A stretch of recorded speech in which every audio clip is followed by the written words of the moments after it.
Forum public talk Wasim Chaudhary के साथ में आपको एक बार फिर खुश आमदीद कहते हैं।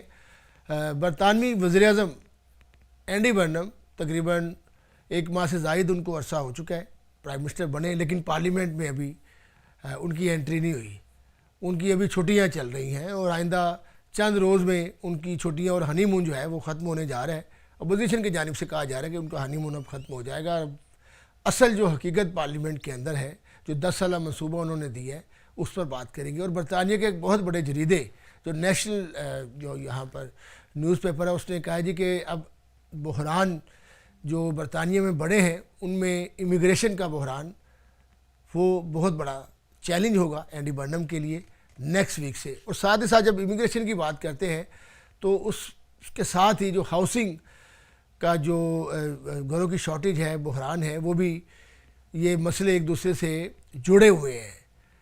दोनों मसलों का एक दूसरे से जुड़ा होना प्राइम मिनिस्टर के लिए एक बहुत बड़ा चैलेंज भी है। 10 साल मनसूबे के अंदर उन्होंने अब अनाउंस कर दिया है घरों का जो वेटिंग लिस्ट है वो बहुत बड़ा नंबर है। 13 लाख से ज़्यादा लोग 1.34 मिलियन लोग हैं, तकरीबन 1.4 मिलियन या हाफ मिलियन कह लें।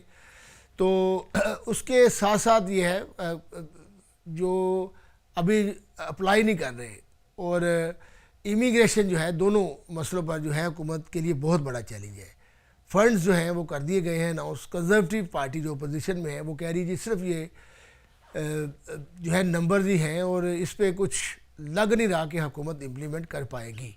यकीनन ये बहुत बड़ा चैलेंज है। हमारे कानून सईद हाशमी साहब मेरे साथ मौजूद है। हाशमी साहब, ये मसला जो है इमिग्रेशन और हाउसिंग दोनों एक दूसरे से जुड़े हुए हैं, तो इन एज ए माहिर कानून इन दोनों मसलों को आप कैसे देख रहे हैं? और 1.34 मिलियन वो लोग हैं जो रजिस्टर्ड वेटिंग लिस्टों पर हैं सोशल हाउसिंग के लिए। अभी प्राइवेट हाउसिंग और दीगर जो यहाँ पर लोग मुश्किलात में हैं वो घरों को ढूंढने में वो बहुत बड़ा जो है मसला है, शॉर्टेज है। आप प्राइसेस देखें, आसमान से बातें कर रही हैं। घर किराए पे लेना एक ख्वाब बन गया, ख़रीदना तो वैसे ही मुश्किल हो गया ना, नामुमकिन कर दिया गया, बहुत कम लोग खरीद पाते हैं। तो किस तरह से आप ये दोनों मसलों को जुड़ा हुआ देख रहे हैं? और जो फर्स्ट वीक होगा प्राइम मिनिस्टर का पार्लियामेंट के अंदर नेक्स्ट फ्यू डेज़ में, क्या कहेंगे? देखिए, ये एक बहुत बड़ा एक्सपेक्टेशन है प्राइम मिनिस्टर से कि ये जो इमिग्रेशन का मसाइल हैं, हाउसिंग के मसाइल हैं, इनको वो कैसे एड्रेस करते हैं। अभी जो उन्होंने सो फार इनिशियल इनिशिएटिव लिए हैं उसमें यकीनन उन्होंने लोगों को कन्विंस करने की कोशिश की है, जिसमें कि स्पेशली हमारे नॉर्थ वेस्ट में 539 मिलियन की फंडिंग अनाउंस की है, जिसमें कि वो तकरीबन 70,000 हाउसेज तमीर करना चाह रहे हैं नए, और उसमें से 60% ऐसे होंगे जो इंतहाई कम प्राइस वाले घर होंगे, जिसमें लोगों को मौका मिलेगा कि जो फर्स्ट टाइम बायर्स हैं, जो प्रॉपर्टी लैडर पे चढ़ना चाहते हैं, उनको भी मौका मिलेगा। जिस तरह गवर्नमेंट ने पहले स्कीम लाई थे कि जी हाउस जो भी नया खरीद रहा है गवर्नमेंट उसमें 25% या 20% उसका डिपॉजिट पे करती थी। हाउस टू बाय स्कीम उन्होंने इंट्रोड्यूस करी थी। इसी तरह की ये भी स्कीम्स लेके आना चाह रहे हैं। लेकिन असल मसला ये है कि जितनी इमिग्रेशन की जो फिगर्स आ चुकी हैं सो फार इस मुल्क में, फॉर एग्जाम्पल जिस तरह हम कहते हैं बोरिस वेव, ये जो तकरीबन कह रहे हैं कि कितने लाख लोग जो सेटलमेंट ले लेंगे अगर उनको 5 साल के अंदर ही इन्होंने इंडेफिनिट लीव दे दिया। तो इमेजिन करें, एक कम्युनिटीज में ये ट्रेंड भी है कि जैसे लोगों का ILR होता है अगले दिन वो हाउसिंग की एप्लीकेशन जमा करवा देता। मैंने देखा है बहुत सारे लोगों को कि जैसे ही उनका इंडेफिनिट लीव होता है अगले दिन वो जॉब सेंटर में बैठे होते हैं। मकसद क्या? वो ये समझते हैं कि अब हमारा टाइम है, हमने टैक्स दे दिया, अब हमने बेनिफिट उठाना है। ये एक इंतहाई नेगेटिव सोच है। मैं ये समझता हूँ कि यही वो वजह है जिस वजह से गवर्नमेंट में फार राइट के लोगों को मौका मिलता है। हमारे लोगों को चाहिए कि बेशक उनको ILR मिल जाए, इंडेफिनिट मिल जाए, लेकिन वो फौरी तौर पे बेनिफिट की तरफ ना भागें। वो अपनी उसी तरह मेहनत को जारी रखें और अपनी इतनी इनकम कमा सकता है हर बंदा कि उस थ्रेशोल्ड से कभी भी नीचे ना आए कि उन्हें बेनिफिट लेने पड़े। अच्छा आप साहब जी, ये बड़ी इंपॉर्टेंट आपने बात की है कि वो इनकम जो है बड़ी ज़रूरी है। अब जिस तरह भी आपने मेंशन किया कि 5% पे डिफरेंट बैंक्स आपको ऑफ़र कर रहे हैं, अगर आप 5% से आपको बैंक घर नया मिल रहा है, लेकिन अब घरों की कीमतें आप देखें वो आसमान से बातें कर रही हैं कि अगर आप 5% दे भी दें फिर भी घर आपको मिलना मुश्किल है। उसकी वजह ये है कि घर की कीमत जो है वो लाखों में है, तो उसके लिए आपको अपनी वेजेस जो हैं वो लाखों में शो करनी पड़ेंगी। लाखों में नहीं तो इतनी आपको देनी पड़ेगी सालाना कि आप 2, 3, 2.5 लाख की मॉर्गेज ले सकें। इस पर क्या कहेंगे आप? हाँ, इसमें मैं आपको थोड़ा सा रेशो बता देता हूँ, क्योंकि मेरा थोड़ा सा बैकग्राउंड फाइनेंशियल एडवाइजर के तौर पे भी रहा है। जी मैं सीमेप क्वालिफाइड हूँ। अगर किसी बंदे की तनख्वाह फॉर एग्जांपल अगर एक साल में तकरीबन 40,000 पर एनम है, तो उसका 4.5 टाइम्स के मुताबिक ना उसको बैंक लोन कर सकता है। मसलन अगर किसी की तनख्वाह 40,000 हो, तो बैंक से तकरीबन 1,60,000 से 1,80,000 तक उसको लोन मिल सकता है। तो कोई घर नहीं अगर आता एक बैंक, लाख साठ अस्सी में। जी हाँ नहीं जो, लेकिन नॉर्थ में ये बड़ी एक इंपॉर्टेंट बात है, नॉर्थ में मैनचेस्टर के गिरदो नवाह में 1,80,000 का घर बहुत अच्छा मिल सकता है। आप बरी में देख लें, बोल्टन में देख लें, कुछ एरियाज ऐसे हैं जहां पे अभी भी 2 लाख के करीब 3 बेडरूम घर मिल जाता है। दूर अफ्तादा मुकामात पर ये कह रहे हैं। हाँ, ये जो कि ग्रेटर मैनचेस्टर के दूर अफ्तादा, मसलन लिवरपूल के एरियाज ठीक में है, देख लें, ठीक है, आप ब्लैकपूल चले जाएं, आप ब्लैकबर्न चले जाएं, आप इस तरह के एरियाज में चले जाएं, आपको मिल जाता है। ठीक है। लेकिन सवाल ये नहीं है।